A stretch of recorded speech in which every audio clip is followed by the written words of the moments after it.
Hello everyone, welcome back to our YouTube channel Affairs with Business। कैसे हैं आप सब? आई होप आप सभी बहुत अच्छे हैं और अच्छे तरीके से अपने एग्जाम्स की तैयारी कर रहे हैं। सो स्टूडेंट्स, आज के इस वीडियो सेशन में हम सब डिस्कस करने वाले हैं रीसेंट वैकेंसीज जो national education society for tribal students द्वारा बताई गई हैं कि अपकमिंग क्या क्या वैकेंसीज ये हमारे लिए लेकर आने वाले हैं। राष्ट्रीय आदिवासी छात्र शिक्षा समिति जो बात करती है ट्राइबल स्टूडेंट्स की, ट्राइबल एरियाज में रहने वाले स्टूडेंट्स की, अपकमिंग डेज में क्या क्या वैकेंसीज, क्या क्या पोस्ट हमारे लिए आने वाली है, इसके रिगार्डिंग हम इस नोटिफिकेशन के द्वारा आज की सेशन में डिस्कशन करेंगे। सो ये हाल ही में नोटिफिकेशन आया है, आप देख सकते हैं अभी आया है ये नोटिफिकेशन 2 जून को, जिसमें हमें ये बताया गया है कि आने वाले दिनों में हमें कुछ टीचिंग या फिर नॉन टीचिंग पोस्ट के बारे में वैकेंसीज बताई जाएंगी। आप देख सकते हैं यहाँ पर नॉन टीचिंग के लिए भी पोस्ट आएंगी। अभी ये रूल्स बनाए गए हैं कि हम किस तरीके से रिक्रूटमेंट करेंगे और इन रिक्रूटमेंट क्या अवेलेबल है। आप देख सकते हैं vice principal, post graduate teacher, train graduate teacher, art teacher, music teacher, physical education teacher, librarian, counsellor, staff nurse, almost हर एक पर्सन को यहाँ पर इंक्लूड किया गया है। हर एक पोस्ट यहाँ पर बताई गई है कि किस तरीके से अपकमिंग डेज पर इन सभी पोजीशंस को फिल किया जाएगा और इन सभी पोजीशंस के लिए लोगों को रिक्रूट किया जाएगा। प्रोसीजर, क्या एज होगी, क्या क्वालिफिकेशंस होगी, क्या सिलेबस होगा, ये सब आज के इस लेक्चर में हम डिस्कस करने वाले हैं। तो अगर हम बात करें यहाँ पर टीचिंग से रिलेटेड एग्जाम्स की, तो आप देख सकते हैं कि principal, vice principal, post graduate teacher और TGT, art teacher, music teacher, physical education teacher, ये हमें बताए गए हैं जो कि टीचिंग से रिलेटेड एग्जाम्स हैं। वही हमारे पास आप देख सकते हैं अकाउंटेंट का भी एग्जाम है जो कि होना है, इसके लिए भी वैकेंसीज आएंगी इन फ्यूचर। और हमें कई सारी बताई गई है, जैसे कि यहाँ पे बताया गया है मेथड ऑफ रिक्रूटमेंट, कि जो रिक्रूटमेंट रहेगा वो किस तरीके से रहेगा, एज लिमिट कितनी रहेगी, क्या क्वालिफिकेशंस रहेगी, ये सारी की सारी चीजें हमें इस पीडीएफ में दी गई है। तो यहाँ पर जैसे कि आप देखेंगे, यहाँ पर आपके पास जो रिलैक्सेशन की बात की गई है, एज रिलैक्सेशन की, वो थोड़े विमेन को ज्यादा दी गई है, क्योंकि ये जो ऑर्गेनाइजेशन है ये चाहती है कि जहां पर भी हम ये रिक्रूटमेंट कर रहे हैं वहां पर फीमेल स्टाफ ज्यादा अवेलेबल हो। ठीक है, तो इसलिए फीमेल्स को ज्यादा यहाँ पर एज रिलैक्सेशन दिया गया है। अब जैसे आप यहाँ पर अगर आप प्रिंसिपल पोस्ट की बात करते हैं तो यहाँ पर आप देख सकते हैं पोस्ट का नाम है प्रिंसिपल। नंबर ऑफ पोस्ट कितनी है, 1 पर EMRS, यानी कि टोटल 740। स्केल ऑफ पे क्या रहेगा, कितना पेमेंट होगा, ये आपकी सैलरी के बारे में बताया गया है। एज लिमिट कहा गया है कि 50 ईयर से ज्यादा नहीं होनी चाहिए। अगर आप EMRS के एम्प्लॉय हैं तो 55 तक है, यहाँ पर आपको थोड़ी सी रिलैक्सेशन दी गई है। और अगर आप SC कैटेगरी या ST कैटेगरी या OBC कैटेगरी के अंदर आते हैं तो उसके अकॉर्डिंग जो नॉर्मल रिलैक्सेशन होती है, जो गवर्नमेंट बताती है, वही रूल्स यहाँ पर भी अप्लाई होंगे। अगर क्वालिफिकेशंस की बात करते हैं तो देखिए, मास्टर्स डिग्री होनी चाहिए, BEd डिग्री होनी चाहिए। प्रिंसिपल के लिए आपके पास 12 ईयर एक्सपीरियंस होना चाहिए। और अगर आप बात करते हैं PGT, TGT के साथ साथ वाइस प्रिंसिपल की, तो 4 इयर्स का कंबाइंड आपके पास एक्सपीरियंस होना चाहिए। इसके बाद पीरियड ऑफ प्रोबेशन है यहाँ पर 2 इयर्स। और जो रिक्रूटमेंट होंगे इसके 3 तरीके होंगे। पहला होगा आपका डायरेक्ट रिक्रूटमेंट, दूसरा होगा आपका प्रमोशन और तीसरा होगा बाय LDC। तो 50% डायरेक्ट रिक्रूटमेंट से होंगे, 25% प्रमोशन से और 25% LDC के थ्रू। मेजरली हम बात करेंगे अपने कॉमर्स सेक्शन की, ठीक है, क्योंकि यहाँ पर हम इसकी जो तैयारी आप सभी को कराएंगे वो कॉमर्स एग्जामिनेशन की कराएंगे। तो यहाँ पर आप देख सकते हैं ये वाइस प्रिंसिपल के बारे में बताया गया है। तो आप अपनी क्वालिफिकेशंस और पोस्ट के अकॉर्डिंग ये सब चीजों को चेक जरूर कीजिए। देखिए, यहाँ पर हम PGT कॉमर्स की अगर बात करें तो PGT कॉमर्स में हमारे पास कॉमर्स विद अकाउंटिंग या कॉस्ट अकाउंटिंग या फाइनेंशियल अकाउंटिंग को मेजर सब्जेक्ट कहा गया है मास्टर्स में। अगर आपकी क्वालिफिकेशन बिल्कुल मैच कर रही है तो आप इसके लिए अप्लाई करेंगे जब भी इसके फ्यूचर एप्लीकेशन फॉर्म आएंगे। यहां पर स्पेशल एक चीज पे ध्यान दीजिएगा, देखो क्या कहा गया है। अगर एमकॉम अपने अप्लाइड या फिर बिजनेस इकोनॉमिक्स से किया है तो आप पीजीटी कॉमर्स के लिए एलिजिबल नहीं होंगे, इस बात का ध्यान दीजिएगा। अगर आप पीजीटी कॉमर्स से आते हैं तो उसके लिए आपके पास कॉमर्स विद अकाउंटिंग होना चाहिए या फिर कॉस्ट अकाउंटिंग या फिर फाइनेंशियल अकाउंटिंग आपका एमकॉम का मेजर सब्जेक्ट होना चाहिए। लेकिन अगर आपका मेजर सब्जेक्ट बिजनेस इकोनॉमिक्स है या फिर अप्लाइड इकोनॉमिक्स है तो आप इसके लिए बिल्कुल भी एलिजिबल नहीं है। वहीं अगर आप पीजीटी इकोनॉमिक्स की बात करते हैं तो आपको पता है इकोनॉमिक्स आपका मास्टर्स होना चाहिए इकोनॉमिक्स से, है ना। तो ये चीजें, और यहाँ पर बताया गया है कि कैंडिडेट के पास जो भी मास्टर्स डिग्री है उसके रेलेवेंट सब्जेक्ट में जिसके लिए भी आप एलिजिबल हैं, उसके साथ साथ आपके पास बीएड डिग्री जो कही गई है, in case of integrated 4 years degree course BEd is not required. ठीक है, बीएड डिग्री होनी चाहिए, लेकिन अगर आपका 4 ईयर का इंटीग्रेटेड कोर्स है तो उसमें आपको बीएड की जो आवश्यकता है वो नहीं है ना।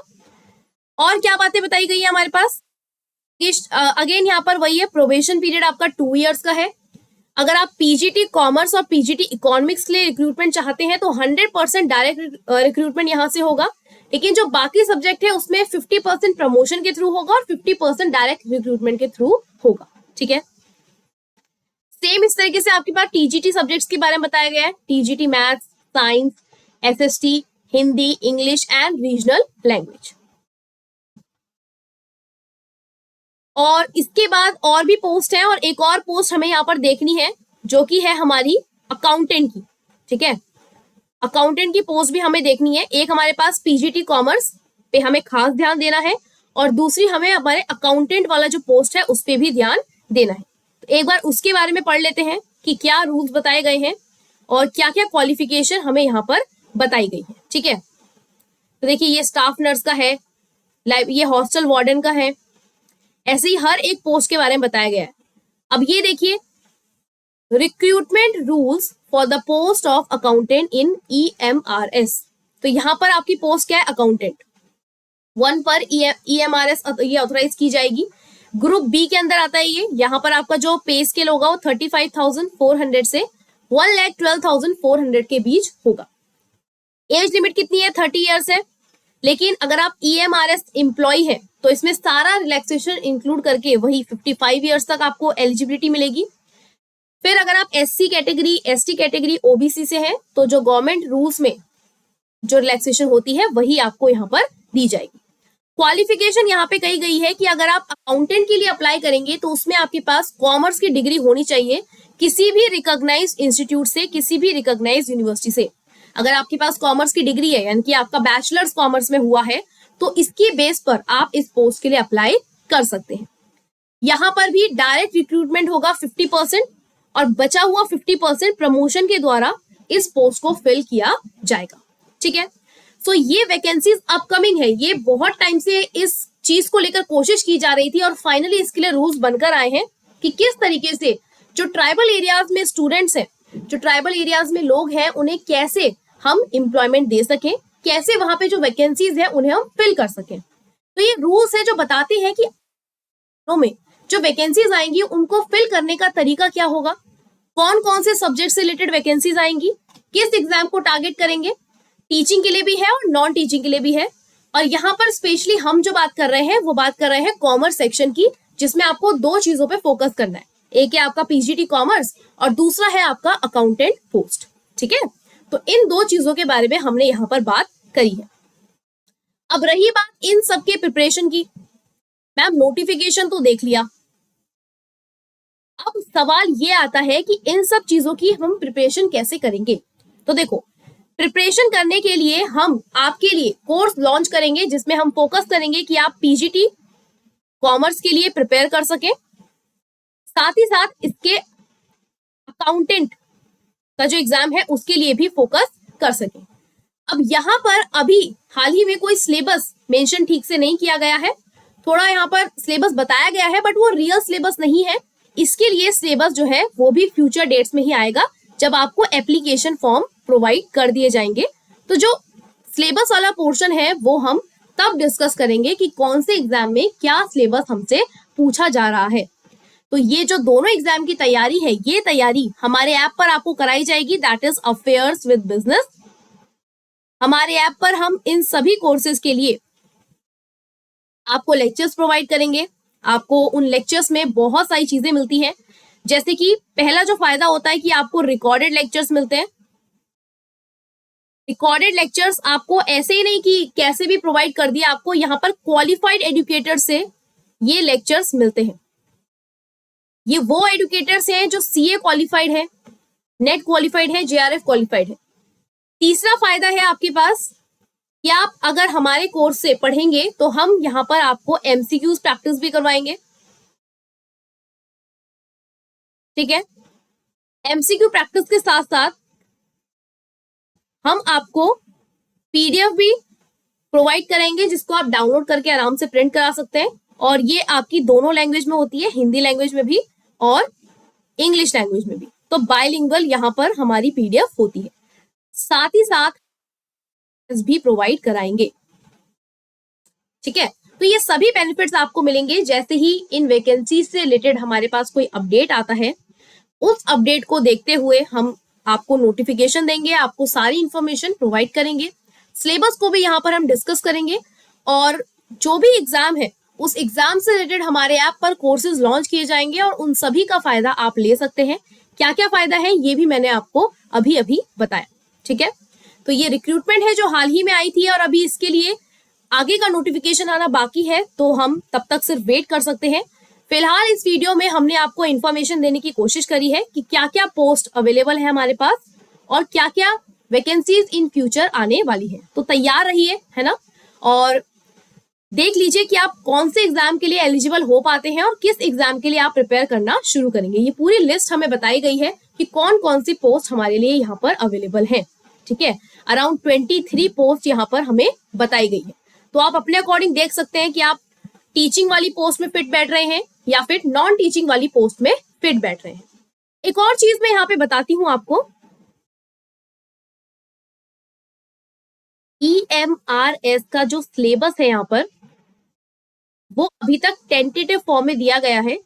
तो जैसे ही इसके रिगार्डिंग हमें कोई अपडेट मिलता है, कोई नया सिलेबस मिलता है, तो उसकी इंफॉर्मेशन भी हम आपको यहाँ पर प्रोवाइड कर देंगे। ठीक है, तो ये आज की इस वीडियो में हमने आपको एक इंफॉर्मेशन छोटा सा देने की कोशिश करी है। आई होप कि आप सभी के लिए ये वीडियो हेल्पफुल रहा है और हमारे ऐप से जुड़ने के लिए डिस्क्रिप्शन बॉक्स में आपको लिंक मिल जाएगा, वहां से आप अपने पसंदीदा कोर्सेज को चूज कर सकते हैं और अपनी प्रिपरेशन हमारे साथ स्टार्ट कर सकते हैं। ये जो कोर्सेज हैं जो अब आने वाले हैं रिगार्डिंग दिस NESTS एग्जामिनेशन, तो उसके रिगार्डिंग भी जब कोर्सेज लॉन्च होंगे तो उसकी इंफॉर्मेशन भी हम आपको जल्द ही प्रोवाइड करेंगे। ठीक है, so that's all for today and I hope you like this session. Next session में मिलेंगे एक नई इंफॉर्मेशन के साथ। तब तक के लिए अपना ध्यान रखिए, अच्छे से पढ़ते रहिए। I will see you in the next video. Bye bye students, take care of yourselves. Bye bye.